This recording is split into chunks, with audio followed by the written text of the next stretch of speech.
Yo, it's SmallmouthCrush. It's that time of year again. Another boat build video review of my 2021 Nitro Z21. 2021 Nitro Z, yeah, you get it. It's all coming up.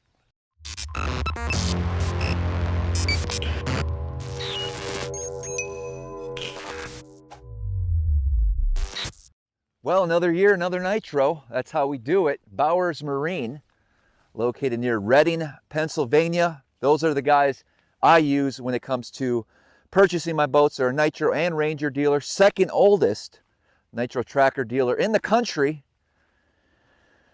If you're interested in taking a look at some of the boats that they have to offer, or any service work on your bass boats, or pretty much any boat, anything with a motor, I recommend heading over to Bowers.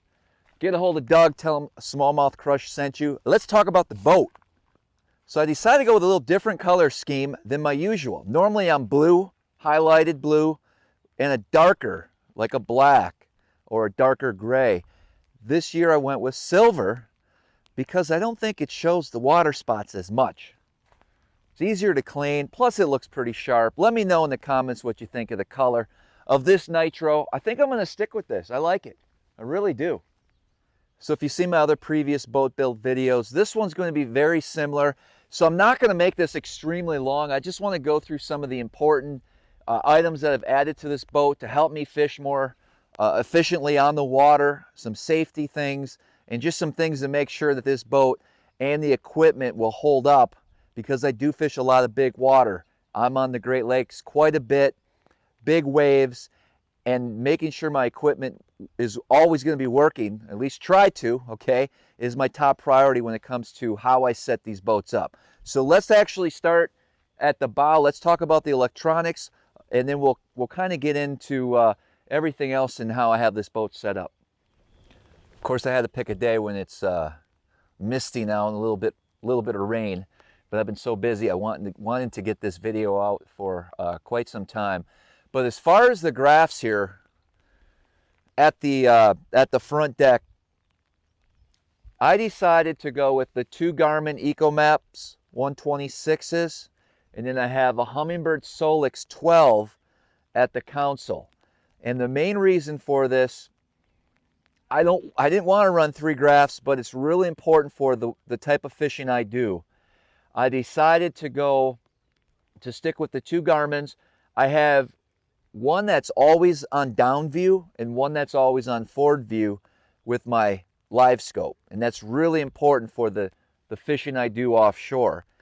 And then of course I'm adding the Humminbird Solix 12 with the Mega 360, which will allow me to get dialed in just a little bit more. You know, I can pick out structure, high spots, rocks, boulders with that LiveScope, but this is just going to allow me to really see a clear picture of what's around me, and then I can fine tune where I actually need to be throwing my bait with the LiveScope unit.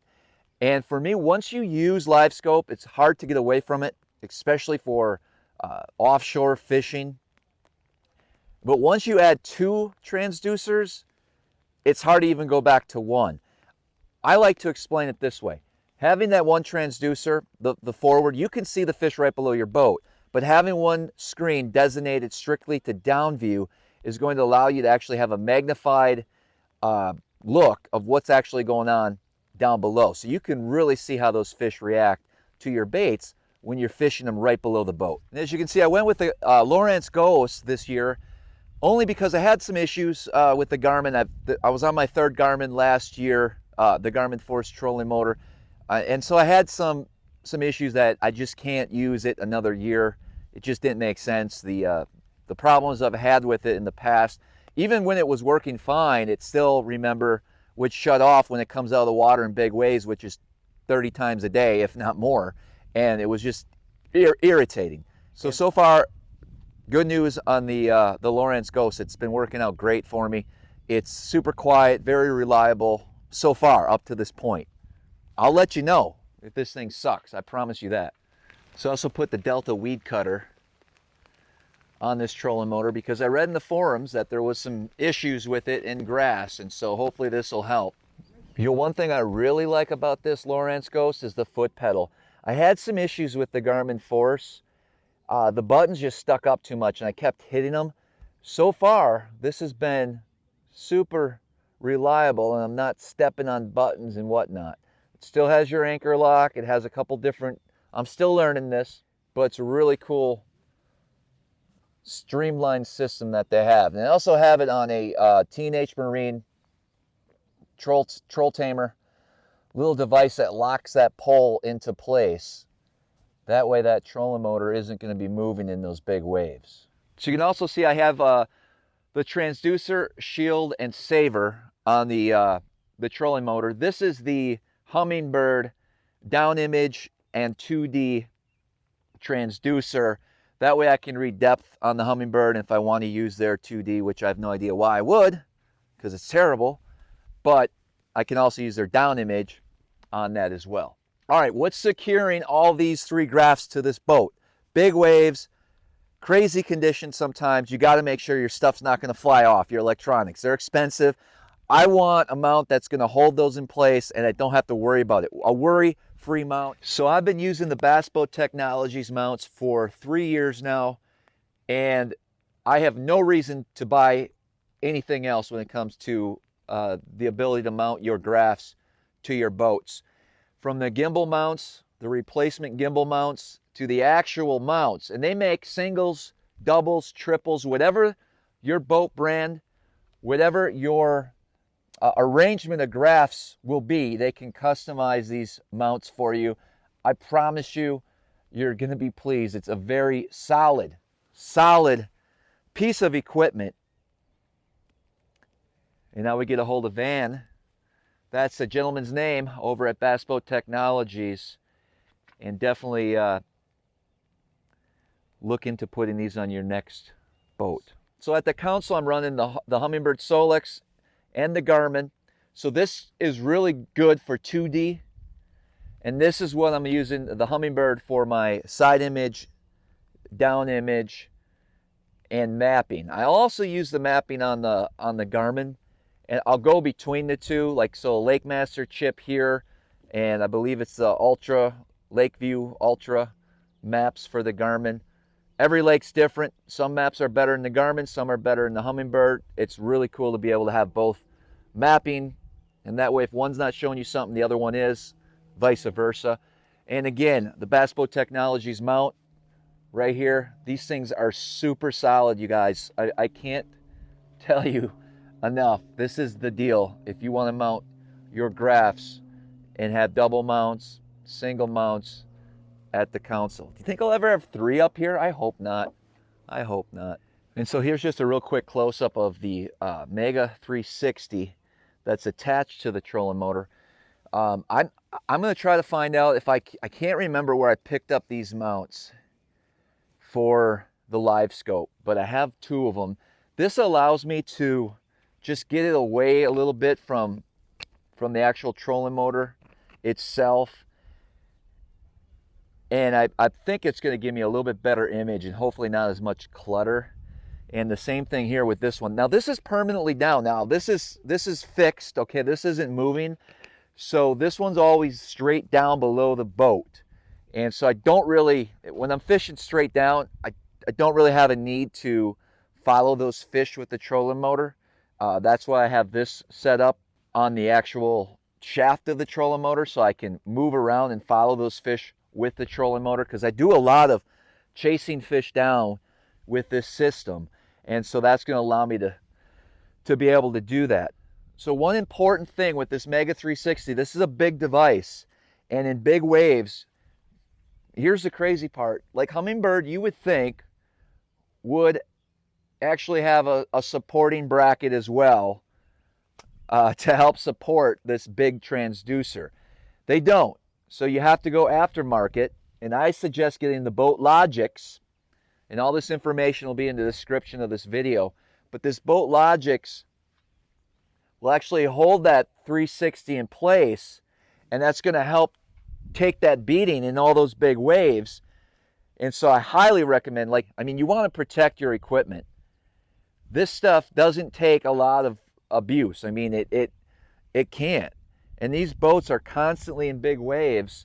You need that support. So I would suggest putting this Boat Logix mount on your 360 bracket. I also have these wire clips from Ashmore Marine, and I bought some Velcro to help kind of just make the wiring from the transducers just look a little more neat and clean. And this I just bought off of you know, Amazon or something. Well, so we got a lot of electronics up here. Again, not necessary for the average angler, but I fish every day. You guys got to remember that. I'm always out there, and I fish a lot of deep water smallmouth. So this stuff is important to me.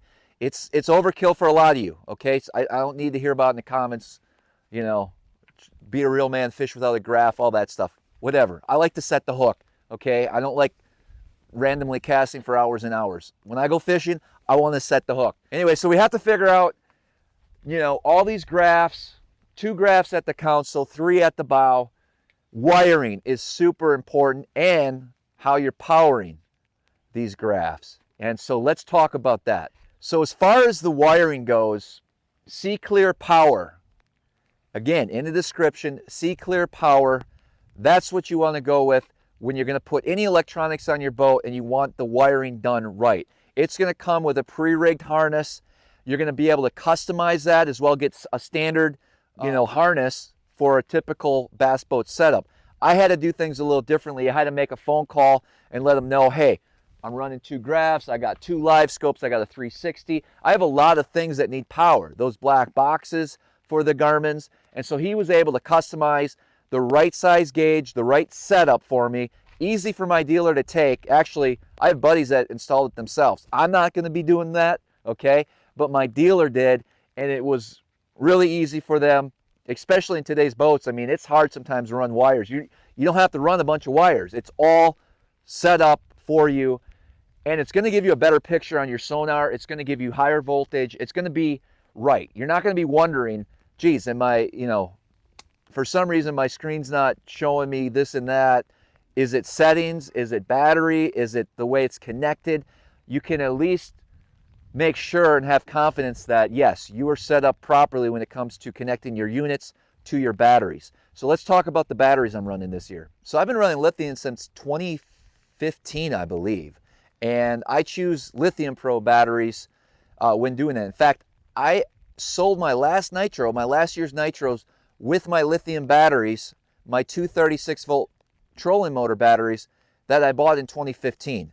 So I had them that long, and they lasted that long, and I haven't had any issues with them. So listen, here's the deal. I'm going to just tell you straight up. There's a lot of batteries. There's a lot of lithium batteries out there. Why I choose lithium? Number one, they charge super quick. They're very efficient. They last all day. I'm not going to have a problem with dead batteries, which is very frustrating. I've had enough dead battery issues in the past, and I'm over it. I'm done with it. And they're super light, so it's actually going to allow you to go a few miles faster, depending on your boat and your setup, of course, but it can't hurt. I took out 150 pounds of batteries going with lithium. So why Lithium Pro? They're expensive. We'll get that right off the bat, but you pay for what you get. And there's a lot of lithium companies coming on the market, but nothing compares to them. Listen, I do my homework. There's a lot of pros out there that are on board with all these pop-up, you know, recent years lithium batteries. And here's the truth. They could get by a year or 2 with them, okay? But I know of some pros that have lost, this is a fact, lost Elite Series bass tournaments because of an issue with their off-brand. I'm calling everything except Lithium Pro off-brand. Beat me up in the comments. I don't care. I've heard enough horror stories to know that I'm going to stick with Lithium Pros. Listen, so I do the homework. I called the service. I know the guys at the service yard at these big tournaments, at the Elite Series, at the MLF events. They see the issues that come in on the pros' boats.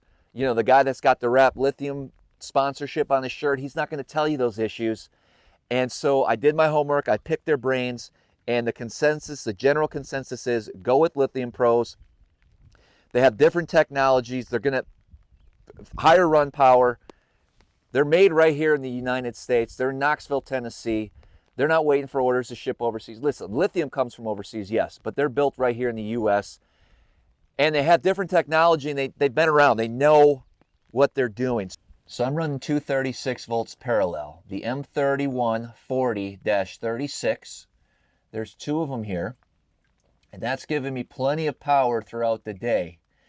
And then I also have the TM31130, 129 amp hour. This is a 12 volt, and this is what basically handles all of my electronics. So if you look back over here, this is another 12 volt. This is the M3180S, and that is for my starting battery. So that's the system I highly recommend. And I'm a month in, like I said, using this almost every day, and it's been amazing. So they're 36 volt lithiums, where a lot of other companies, they're very big and bulky. These will actually fit in your standard battery box. And speaking of that, I also want to say I take out the plastic battery trays that come in these boats, and a lot of boats out there put those in. And I use, again, Bass Boat Technologies metal trays. And I use T&H Marine metal straps to hold my batteries in place. You're going to want that added security, knowing that your batteries aren't going to be moving around out in those big waves. Let me talk about this before, but the power pole charge system, unbelievable. It's, again, I would not fish without them. I would not own a boat without the power pole charge. The best charging system on the planet. I was skeptical last year. I was like, I don't know about, I had no worries. I told you this before. I don't even look at the batteries anymore. I plug it in, I wake up and unplug it and I go. Never had a single issue. So with these lithiums, with the power pole charge system, you're not going to have issues. If I did, I would tell you. And if I do, I'll let you know. So far, so good. I'm a year deep fishing every day, charging every day with that power pole charge. And so on this boat, it was a no-brainer. I'm going to go with that again. The pole charge system is just really small. It takes up a very small blueprint. And that's just positioned in the back corner here of the boat. So not much has changed with the layouts of these Nitros. There really isn't anything different. You know, obviously, it's still got the big cooler. Of course, it does come with center storage if you take the middle seat off and have that option not to have it. Again, these live wells are amazing. Running a Mercury 4-stroke Mercury Pro XS 250. I put these blue decals on. I take off the red, just kind of match the color scheme. 10-foot power poles. We got the drift paddle option on this one. Really do like a 10-foot, especially for the way I fish. Russell Marine product. We got the power pole, the light for the power pole up there, which is really nice. That way I don't have to deal with the light pole every morning. I just hit a button on and off. My transducers back here, we should talk about that. Again, transducer, saver, and shields. This one is for my Humminbird transducer. And over here, I got the Garmin as well. So nothing's changed on this setup. 12-inch Atlas jack plate. We got the leash. Talked about this on my last year's boat. If you hit a submerged object or a rock pile or whatever, and these bolts come off, somehow this motor will tumble into the boat. It's happened. And what this leash does is that's going to prevent that motor from chopping your arm off or your leg or doing some damage. Real simple to install. Added security. This is a must-have. I don't think I'll ever run a boat without one. And again, I'll have all that information below if you want to pick that up. So as I was saying, no major changes with the layout of this year's Nitro. The trailer's a little different. We got a little box here. I just have a spare extension cord and a few other things I can throw in there. I went with standard tires again this year.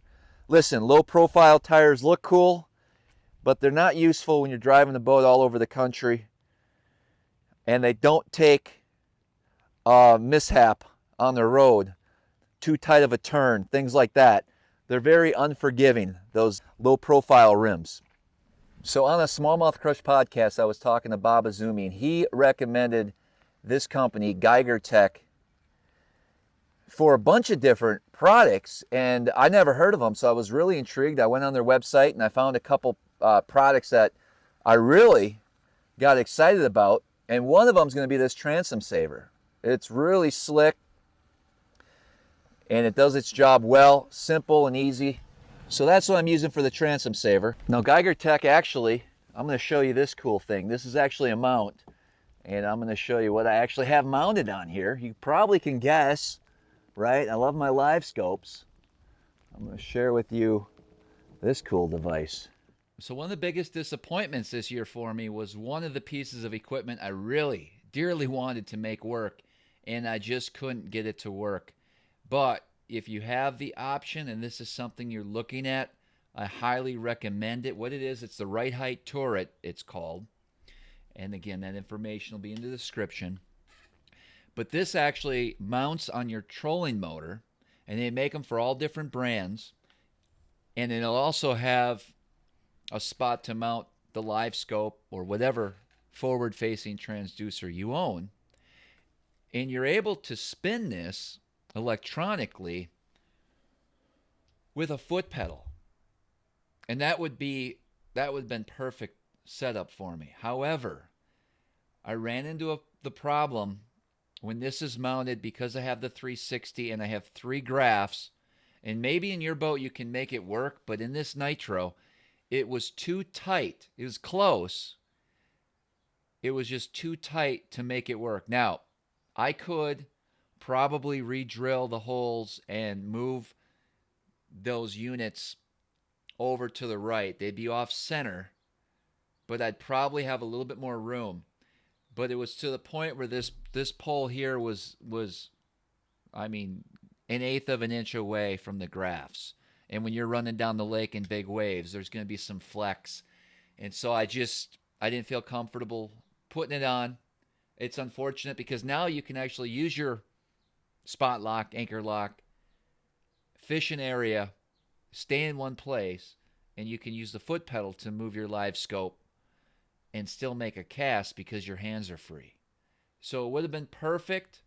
Again, I would certainly look into this if you're able to make it work, especially if you only have 1 or 2 graphs up front.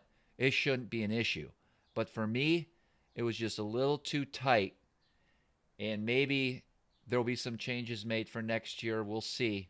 But I'd love to be able to get this unit on the boat in the future. What else can I say? So we're going to have to get creative. Here's what we're going to have to do.